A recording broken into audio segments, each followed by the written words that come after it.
Bismillahirrahmanirrahim. Assalamualaikum warahmatullahi wabarakatuh. Alhamdulillahi wassalatu wassalamu ala rasulillah wa ala alihi wa sahbihi ajma'in. Amma ba'd. Ikhwan wa akhwati fillah, alhamdulillah di kesempatan sore hari ini fi syahril Muharram kita kembali dimudahkan oleh Allah untuk melanjutkan kajian kita pada kitab Minhajul Firqatin Najiyah wa Ta'ifatin Mansurah karya Syekh Muhammad bin Jamil Zainu rahimahullah. Dan jamaah sekalian, di kesempatan sore hari ini tema kita berkaitan tentang Minhajul Firqatin Najiyah, metode cara beragama dari golongan yang selamat. Di pertemuan sebelumnya kita jelaskan bahwa umat Rasulullah ini akan terpecah menjadi 73. 72 terancam neraka, dalam artian metode mereka, cara beragama mereka keliru, sehingga kalau diikuti akan menjerumuskan seseorang masuk ke dalam neraka. Dan satu kelompok, satu golongan, maka Nabi mengatakan di dalam apa? Surga. Kullu finnar illa wahid. Dan Nabi mengatakan bahwa mereka itu al-jamaah. Dan kata Abdullah bin Mas'ud, jamaah itu apa? Ma wafaqal haqqa wa in kunta wahda. Sesuatu yang mencocoki kebenaran walaupun Anda sendirian. Nah, itu jamaah. Di dalam sebuah riwayat dikatakan ma ana alaihi wa ashabi. Jadi satu kelompok itu yang dikhabarkan oleh Nabi selamat dalam artian metode dan cara beragamanya akan membawa seseorang selamat masuk ke surga. Kata Nabi, mereka itu adalah orang-orang yang cara beragamanya, metode beragamanya sama sepertiku dan sama seperti para sahabatku. Maka sekarang yang masalah bagaimana metode mereka? Karena metode mereka itu akan menghantarkan seseorang masuk ke dalam surga. Dan inilah yang akan kita bahas. Jadi jangan sampai kemudian kita ngomong Firqatun Najiyah tetapi metodenya keliru. Kenapa? Karena tidak paham. Mengaku Firqatun Najiyah tapi acara-acara bid'ahnya ikut nyumbang. Ini gimana? Sehingga penting bagi kita untuk mengetahui bagaimana metode dari kelompok yang selamat ini. Syekh mengatakan yang pertama, Al-Firqatun Najiyah hiya allati taltazimu minhaja Rasulillah sallallahu alaihi wasallam fi hayatihi. Golongan yang selamat adalah mereka yang berkomitmen pada manhaj Rasulullah semasa hidup beliau, wa minhaj ashabihi min ba'di, dan manhaj para sahabat beliau sepeninggal beliau. Apa aja masalian? Wa huwal Qur'anul Karim alladzi anzalahu Allahu ala rasulihi wa bayyanahu ashabuhu fi ahadithihi sahihah. Jadi manhaj mereka adalah Al-Quran Al-Karim, Al-Quran Al-Karim, pelajari Quran yang telah Allah turunkan kepada Rasulnya dan yang telah dijelaskan oleh para sahabat-sahabat beliau di dalam hadis-hadisnya yang sahih.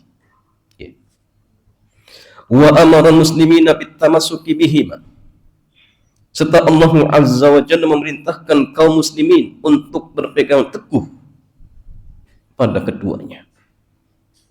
Lalu kemudian Nabi bersabda, taraktu fikum syai'aini lan tadillu ba'dahuma kitabullahi wa sunnati. Telah aku tinggalkan di tengah-tengah kalian dua perkara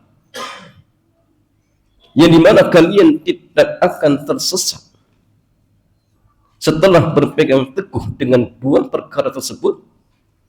Yang pertama kitabullah, yaitu Al-Quran, dan yang kedua adalah sunnahku, yaitu hadis-hadis Nabi yang sahih. Ya, hadis ini memang ada sekali pendapat, tapi para ulama kita juga ada yang menghasankan. Ya. Walan yatafarraqu hatta yarida al-hawd, dan keduanya tidak akan pernah berpisah hingga keduanya mendatangi telagaku. Sahahahul Albani fil Jami'. Jadi hadis ini disahihkan oleh Syekh Albani di dalam kitab Al-Jami'. Jadi manhaj para sahabat, pertama berpegang teguh dengan Quran, yang kedua dengan hadis-hadis Nabi yang sahih, kemudian yang ketiga memahami Quran dan hadis sebagaimana yang dipahami oleh para sahabat. Ini penting. Tidak boleh kemudian kita pahami berdasarkan akal kita masing-masing.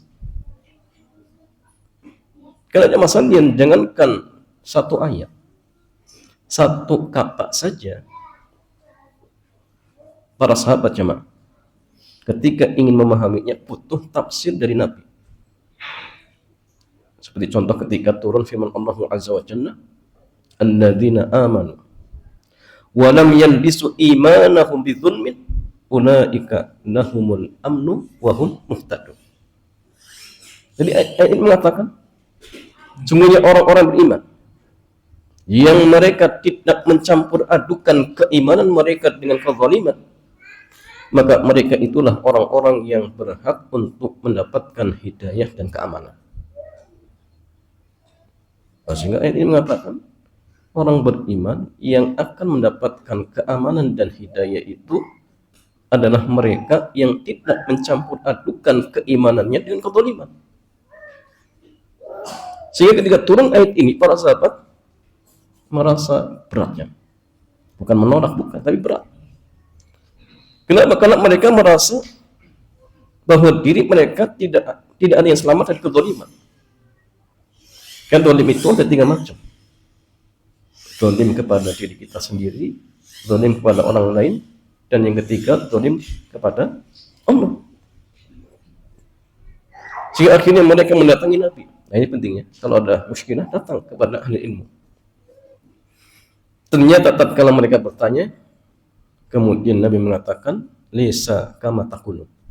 Tidak sebagaimana yang kalian pahami. Karena mereka memahami zalim ya sebagaimana pada umumnya, menempatkan sesuatu bukan pada tempatnya. Tetapi ternyata dalam ayat itu kezaliman yang dimaksud, kata Nabi, adalah syirik. Bayangkan ya, ini satu kata, apalagi satu ayat. Nah, sehingga butuh ya, tafsir dari Rasul. Kalau kita hanya masalahnya butuh ya, bagaimana dahulu para sahabat memahami ayat dan hadis tersebut. Jadi tidak cukup hanya dengan bermodalkan bahasa Arab.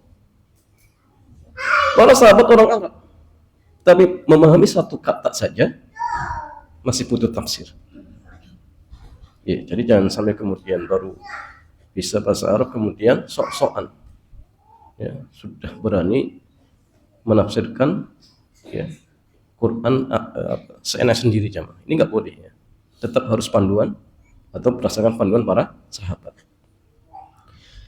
kemudian jamaah sekalian, yang kedua, jadi yang pertama manhajnya menjadikan Quran dan hadis sebagai pedoman, kemudian memahami Quran dan hadis bagaimana pemahaman para sahabat. Yang kedua, al-firqatun najiyah ta'udu ila kalamillahi wa rasulihi hinna tanazu'i wal ikhtilaf. Golongan yang selamat itu kembali kepada kalam Allah dan Rasulnya ketika terjadi perselisihan dan perbedaan pendapat. Jadi bukan kemudian kembali kepada ucapan si fulan bin fulan, tidak. Jadi ketika ada perselisihan, kembali kepada Quran dan Sunnah.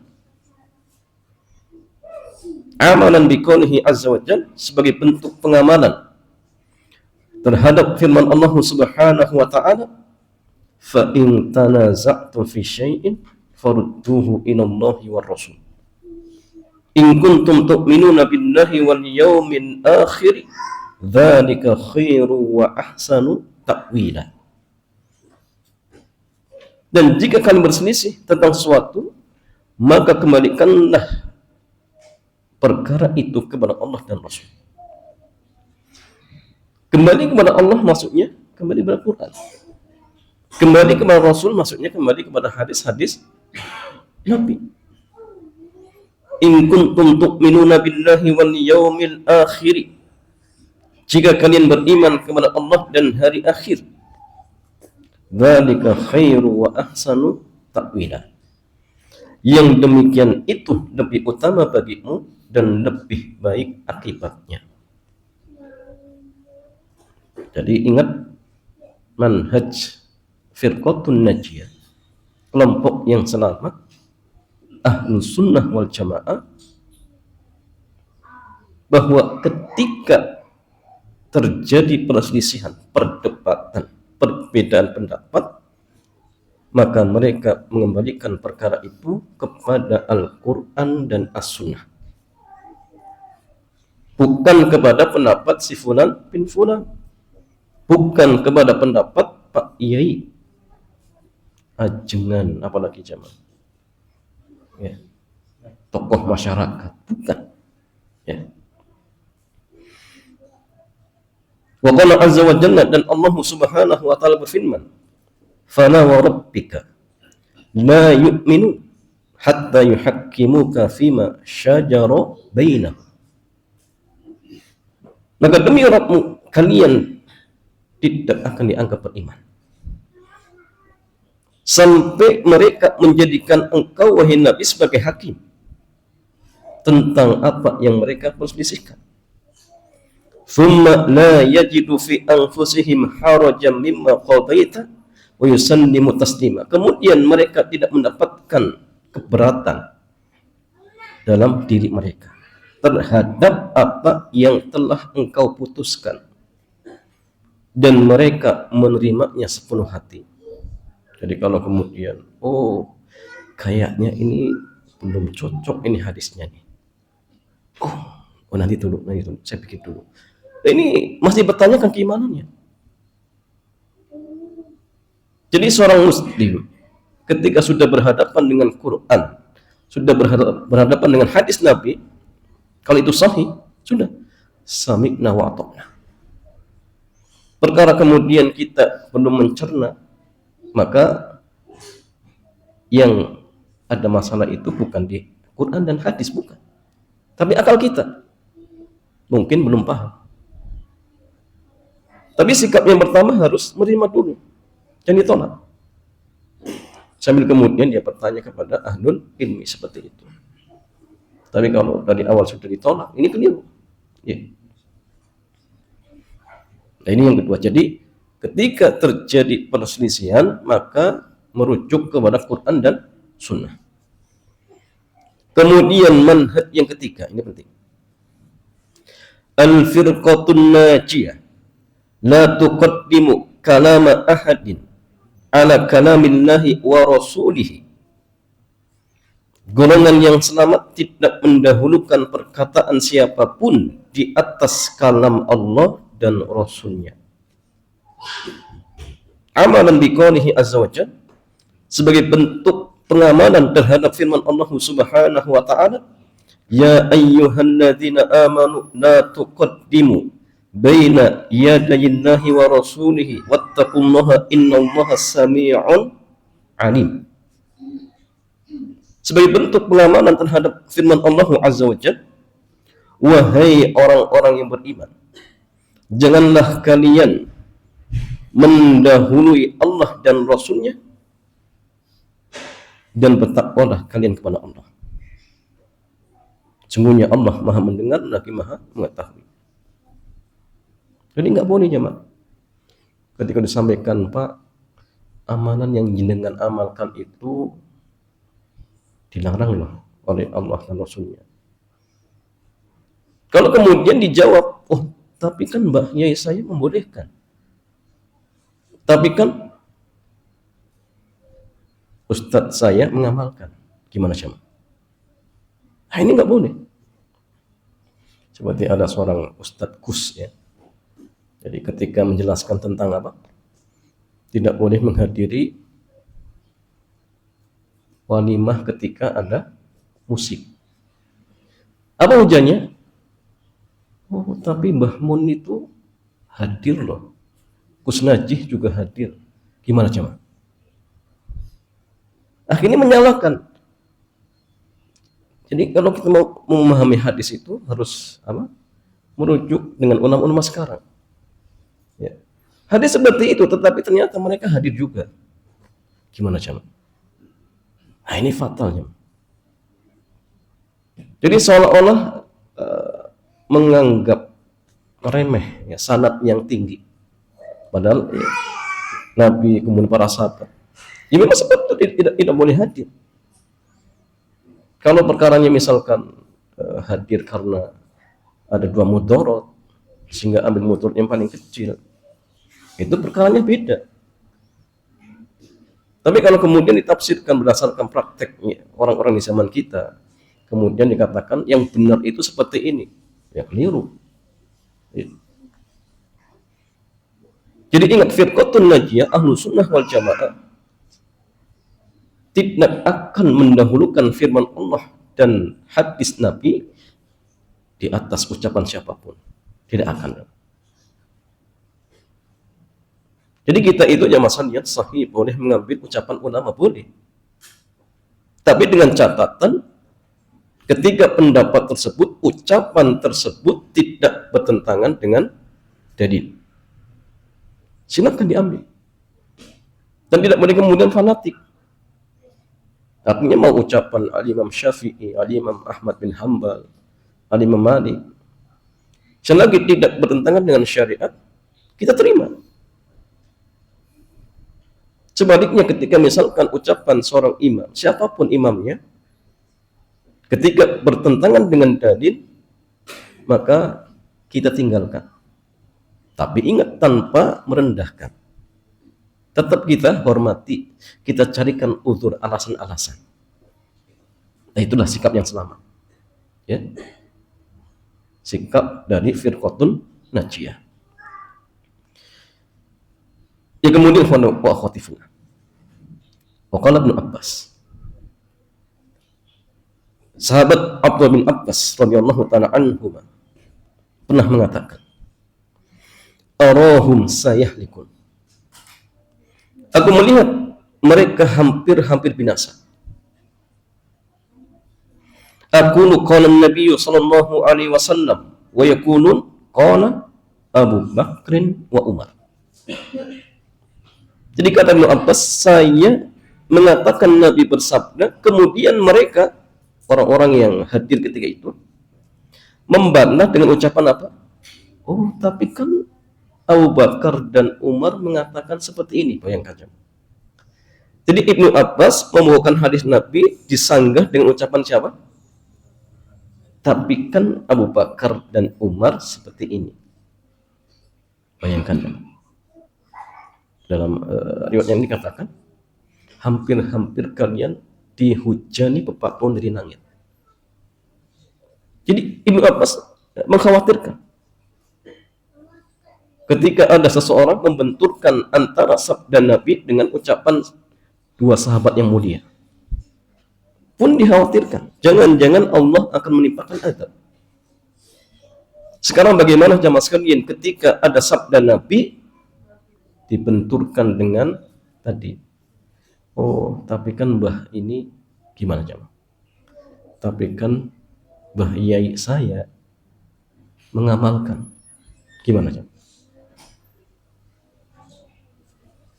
Levelnya dengan Abu Bakar seperti apa jemaah? Seperti langit dan sumur. Jauh. Jadi kalau Ibnu Abbas mengkhawatirkan ketika sabda Nabi dibenturkan dengan ucapan Abu Bakar dan Umar, bagaimana kalau Ibnu Abbas mengetahui ada orang membenturkan sabda Nabi dengan ucapan Mbah Yai di zaman kita? Gimana jemaah? Ya mungkin sudah dihukum. Ini nggak boleh. Dan hukumnya haram. Jadi kalau sudah ada hadis, ada Quran, sudah sami'na wa ta'na. Kalau butuh penjelasan ulama, iya sahih, tidak masalah. Tapi ingat, jangan sampai kemudian penjelasannya bertentangan dengan hadis Nabi, tidak boleh. Ya. Ya seperti tadi ya, dilarang menghadiri walimah kalau ada musik dan lain sebagainya, kemudian dipahami, ditafsirkan dengan praktek ulama Mbah Yai di zaman sekarang ini. Naudzubillah. Kemudian yang keempat,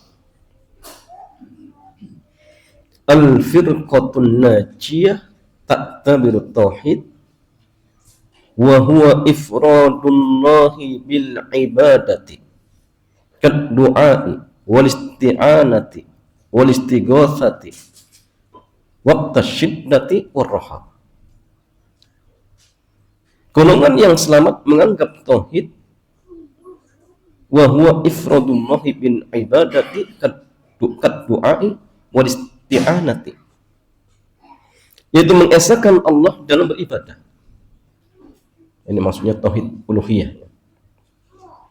Seperti berdoa, meminta pertolongan, beristighosah, ya, di waktu sempit ataupun lapang. Ya. Wadzabhi wan nadri, serta di dalam menyembelih dan bernazar. Watawakkul, bertawakal. Wal hukmi bima anzalallahu subhanahu wa ta'ala, dan berhukum dengan apa yang diturunkan oleh Allah. Wa ghairi dzalika min anwa'il ibadati huwal asasul ladzi tabni alaihi daulatul islamiyyatus sahihah. Segala jenis dan segala jenis ibadah tersebut merupakan fondasi dasar yang menandasi berdirinya negara Islam yang sahih. Jadi harusnya dalam perkara ibadah yang namanya firqatun najiyah harus memurnikan, mengkhususkan, memberikan hanya kepada Allah. Ya. Wala budna min ibadi syirki wa madzahirihil mawjudati fi aktsaril biladil islamiyah li'annahu min muqtadayati tauhid.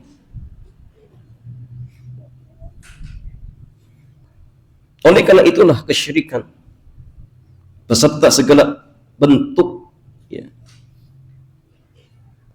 manifestasinya yang ada di sebagian besar negara Islam, maka harus disingkirkan, ya, dengan berbagai macam jenis-jenisnya, ya, yang ada, maka harus dihilangkan. Kenapa? Li'annahu min muqtadayati tauhid, karena hal itu termasuk konsekuensi murni dari tauhid. Ya. Wala yumkinun nasru li ayyi jama'atin tuhmidu tauhid wala tukafihu syirka bi anwa'ihi. Kemenangan pun tidak akan mungkin tercapai bagi kelompok manapun yang menelantarkan tauhid serta tidak memerangi kesyirikan dengan segala macam bentuknya. Oh, syirik dipelihara, pelaku syirik dilindungi. Tidak mungkin suatu negara, satu kabilah, kelompok, kaum akan dimenangkan oleh Allah ketika mereka masih meremehkan perkara tauhid, tidak mau memerangi kesyirikan. Gak mungkin ya. Satu komplek ya, ada acara-acara syirik kemudian dilestarikan dengan dalih apa? Menjaga ya, kearifan lokal. Bagaimana cara masalahnya? Kita harus memerangi sebisa mungkin yang bisa kita lakukan. Ya minimal jangan antum ikut iuran ya. Antum merangi dengan hati tapi iurannya masuk. Ini. Nah ini nggak boleh jangan. Dan hati-hati ya kalau kita menyetujui kemungkaran, kemaksiatan, pasti akan ada dampak buruknya jangan. Pasti. Ya, karena maksiat itu akan apa? Mendatangkan azab. Nah, sehingga dalam sebuah hadis Nabi mengatakan fa innal abda la yuhramu minar rizki lidzambin yusibu. Ada seorang hamba jemaah, dia dihalangi rezekinya, kenapa? Karena maksiat yang dia lakukan. Dan maksiat paling terbesar itu apa? Syirik. Rezeki itu banyak, dihalangi dari kesehatan, dihalangi dari ketenangan, dihalangi dari apa lagi jemaah? Ya harta. Kalau dia bermaksiat kepada Allah, hati-hati jemaah. Tapi kalaupun tetap dikasih, ya itu istidraj. Ya hati-hati lagi, diparah lagi jemaah. Ya. Jadi wajib bagi kita untuk mengingkarinya sebatas kemampuan kita jemaah. Di luar yang kita tidak mampu dimaafkan. Uswatan birrusul jami'an wa bi rasulinal karim salawatullahi wa salamuhu alaihim ajmain. Demi meneladani seluruh rasul serta rasul kita yang mulia salawatullahi wa salamuhu alaihim ajmain. Jadi ingat ya. Metode yang keempat jemaah, bahwa firqatun najiyah mereka menganggap tauhid itu adalah mengesahkan Allah dalam beribadah. Begitu pula tauhid yang lainnya, tauhid uluhiyah, rububiyah, kemudian asma dan sifat. Kemudian yang masalah yang kelima, al-firqatun najiyah yuhyuna sunan ar-rasul alaihi salatu wassalam fi ibadatihim wa sulukihim wa hayatihim. Golongan yang selamat, mereka menghidupkan sunnah Rasul baik di dalam ibadah, perilaku dan lini kehidupan mereka. Fa asbahu ghurabaa baina qaumihim, sehingga mereka menjadi orang-orang yang asing di tengah kaumnya sendiri.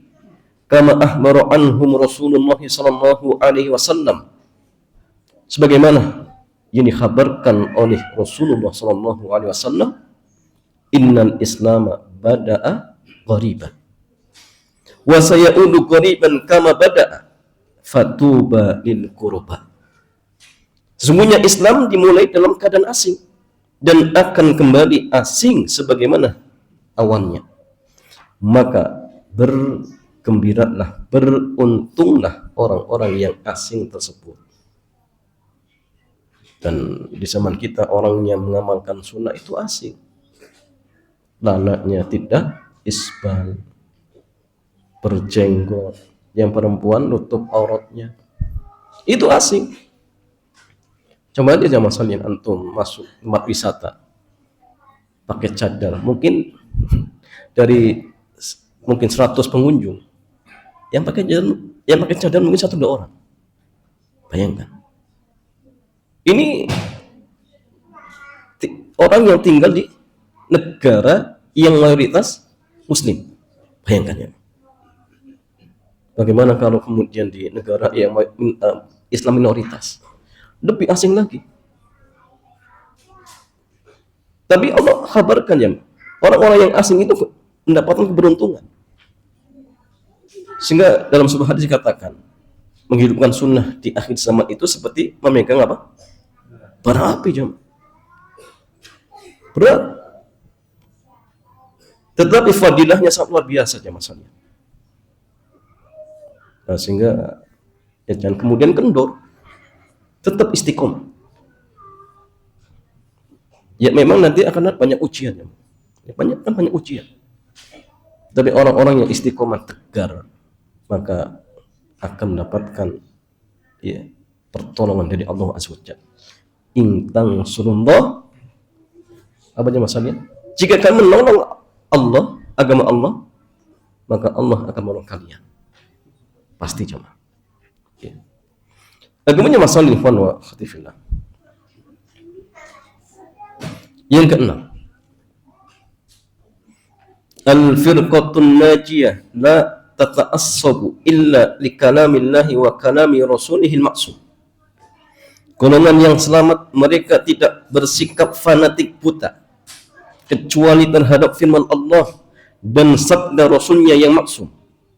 Alladzi la yantiqu 'anil hawa, yang tidak berucap berdasarkan hawa nafsu. Amma ghairuhu minal bashari mahma alat rutbatuhu faqad yukhti'u. Ya.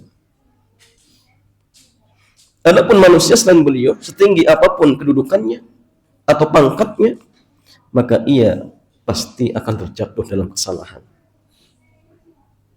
Sebagaimana sabda Nabi SAW, kullu bani Adam khata, ya. Kullu bani Adam khata'un wa khairul khata'ina at-tawwabun. Setiap anak Adam pasti akan terjatuh dalam kesalahan, tetapi sebaik-baik orang yang berbuat salah adalah orang yang segera bertobat. Artinya gini ya, kita harus sadar bahwa selain Nabi tidak ada yang maksum, sehingga potensi benar dan salahnya ada. Maka diingatkan, firqatun najiyah tidak akan ta'assub dengan ya apa aja masalahnya, ucapan siapapun kecuali Allah dan Rasulnya. Ya.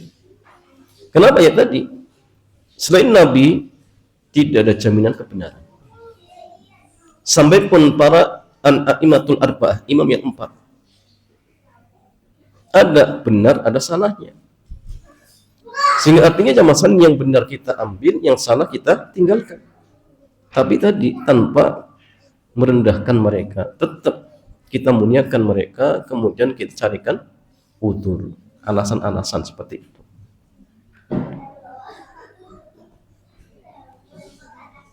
Bab lagi jemaah.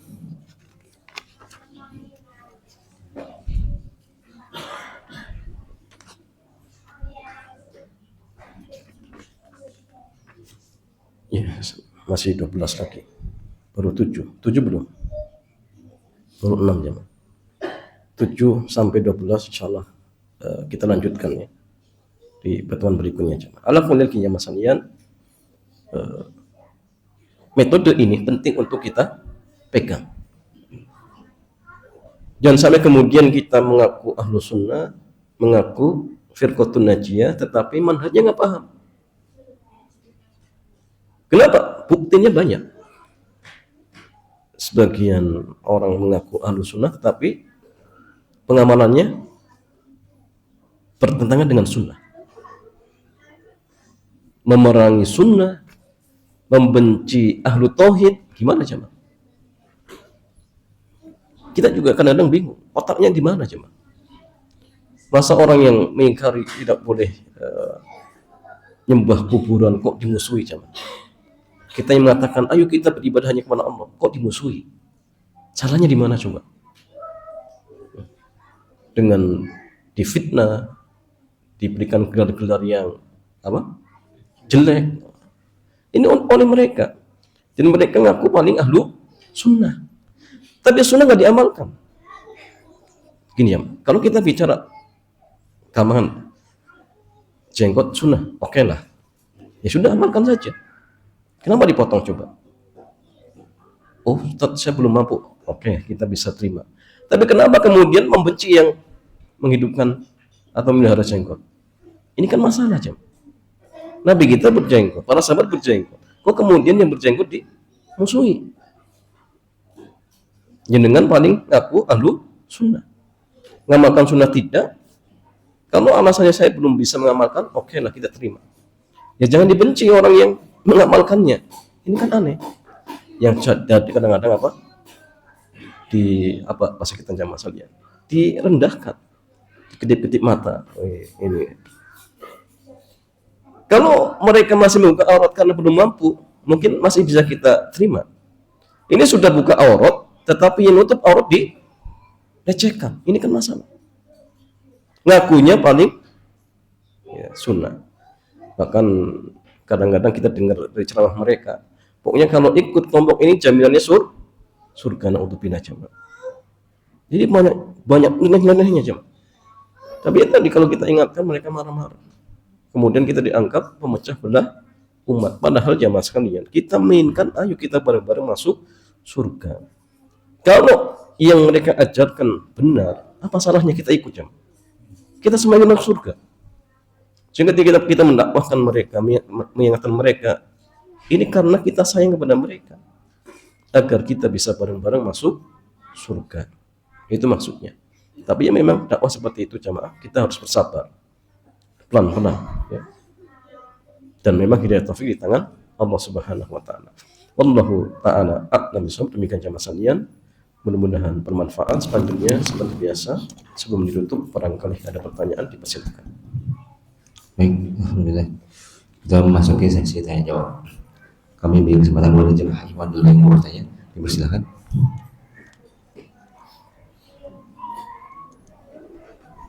Dari Ikhwan ada yang bertanya?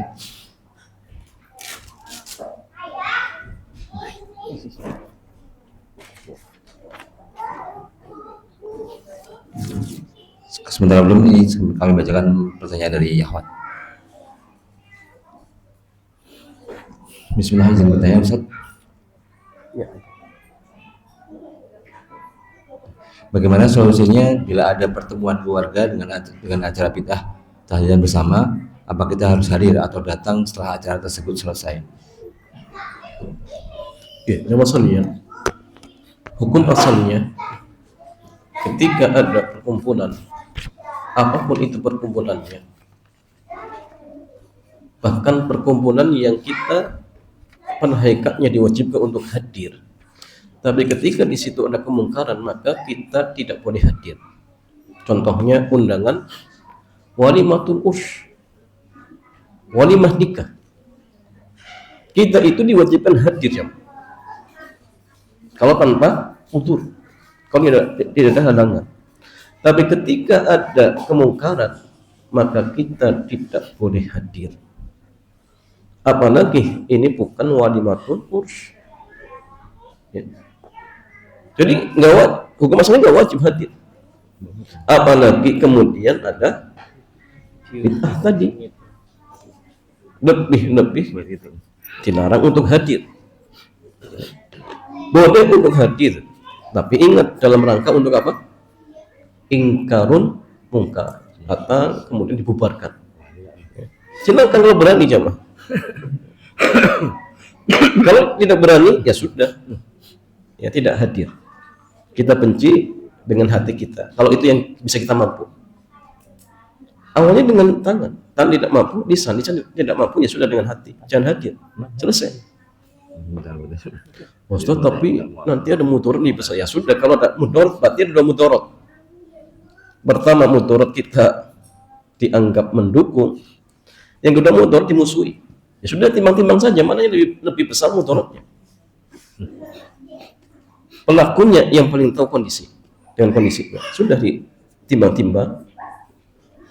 Kalau muncul, mudaratnya lebih ringan, nggak hadir, ya jangan hadir. Kayaknya mudarat lebih ringan, hadir. Ya silakan. Tapi istihad. Dan jangan kemudian bergampang dikit-dikit. Kayaknya kalau nggak hadir dimusuhi. Padahal belum pernah dicoba. Karena sebagian orang itu lebih takut dimusuhi tadi, manusia daripada dimusuhi oleh Allah. Kita ya Mas Anin lebih suka dimusuhi Allah atau lebih suka dimusuhi makhluk? Hah? Lebih mending dimusuhi makhluk. Ya. Bahkan ketika misal kita menjauhi tadi kemaksiatan karena mencari ridho Allah, pertama Allah ridho, yang kedua Allah akan menjadikan mereka ridho pada kita. Awalnya mungkin terlihat membenci, tapi lama-kelamaan Allah akan mungkin melembutkan hati mereka, sehingga akhirnya apa? Mereka tidak membenci kita lagi, cuman. Tapi ya butuh perjuangan. Kecuali kalau misalkan mau dibunuh ya silakan hadir, ingkari semampunya. Ini ancaman bunuh pun tidak ada. Ya. Sehingga kalau bisa ya cari alasan untuk menghindar. Tapi kadang gini, kalau cari alasan ya Mas kalian, nanti seterusnya akan diundang. Lebih baik tegas dari awal, mohon maaf untuk acara seperti ini saya tidak bisa hadir. Ya jangan dicela kalau belum bisa mendakwai, sudah. Pokoknya punya prinsip dulu, sampaikan mohon maaf kalau yang seperti ini kami tidak bisa hadir. Untuk yang lain insya Allah kami akan hadir.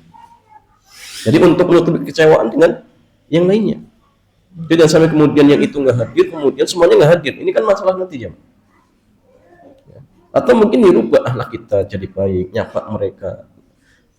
Ya namanya hati manusia itu ya Mas Aldian, kalau terus kita perlakukan dengan lemah lembut, pasti kan cair. Makanya dakwah dengan akhlak itu lebih mengena daripada dengan apa? Ceramah. Ya mungkin mereka belum terima dengan apa yang kita dakwahkan, tapi kalau mereka sudah suka dengan kita, minimalnya nggak nolak, minimalnya tidak memprovokasi masyarakat. Ya, itu minimal. Makanya akhlak kita itu penting. Sambil perlahan-lahan kemudian kita dekati keluarga kita dekati masyarakat. Insya Allah jamaah sekalian, dengan kesabaran Allah akan buka pintu hidayah untuk mereka. Seperti itu. Wallahu ta'ala a'lam bishawab.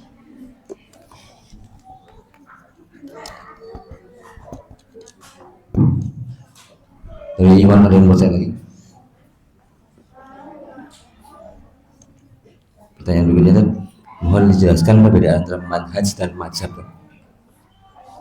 Manhaj itu tadi metode beragama. Metode kita dalam beragama itu seperti apa tadi? Kita berpegang teguh dengan apa? Quran, Sunnah, dan kita pahami Quran dan Sunnah sesuai dengan pemahaman para sahabat. Adapun madhab, tadi kata dhahaba, yadhabu. Apa maksudnya Mas Hamid? Maksudnya cara metode untuk memahami apa jemaah? Fikih ya. Jadi di situ madhabnya Imam Syafi'i, madhabnya Imam Malik. Jadi mereka punya pandangan tersendiri. Sehingga ketika kita memahami fikih, boleh silakan ikut bagaimana metodenya Imam Syafi'i. Oh seperti ini, agar untuk mempermudah saja jemaah.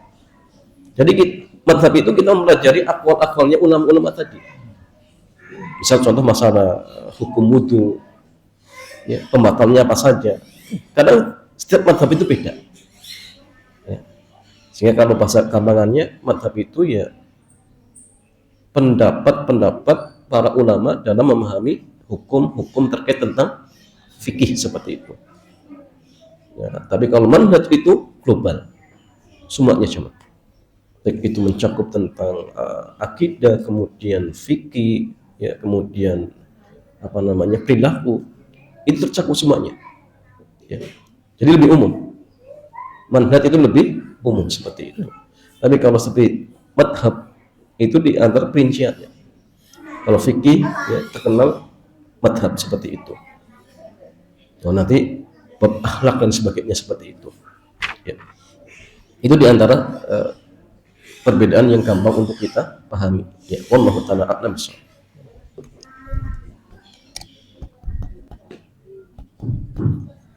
Pertanyaan berikutnya, silakan.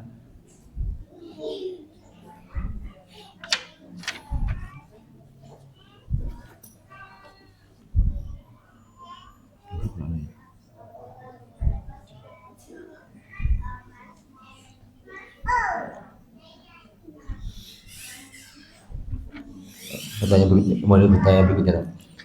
Ini ada kasus sebuah lembaga masjid atau nadir masjid mengadakan acara apa namanya mengumpulkan barang bekas. Nadir sebuah masjid itu mengadakan acara mengumpulkan barang bekas, kemudian dijual di akuna acara penjualannya di dalam masjid, kemudian hasilnya 100% dimasukkan dalam kas masjid. Ya, jawabannya kalau jual belinya di masjid nggak boleh. Meskipun itu untuk masjid, sama saja nggak boleh. Di masjid kan nggak boleh.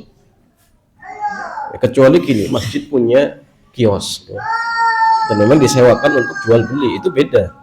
Karena itu bukan bagian dari masjid. Tapi kalau misalkan masjid mengumpulkan barang-barang bekas kemudian akadnya di dalamnya, masuk larangan. Bahkan tukar menukar uang receh di dalam masjid juga masuk larangan, nggak boleh. Nah, sehingga kalau ingin jual beli ya silakan adakan kesepakatan di luar, maksudnya di luar area masjid seperti itu. Walaupun untuk masjid sendiri tidak boleh kemudian akadnya di dalam masjid seperti itu. Wallahu ta'ala a'lam bishawab.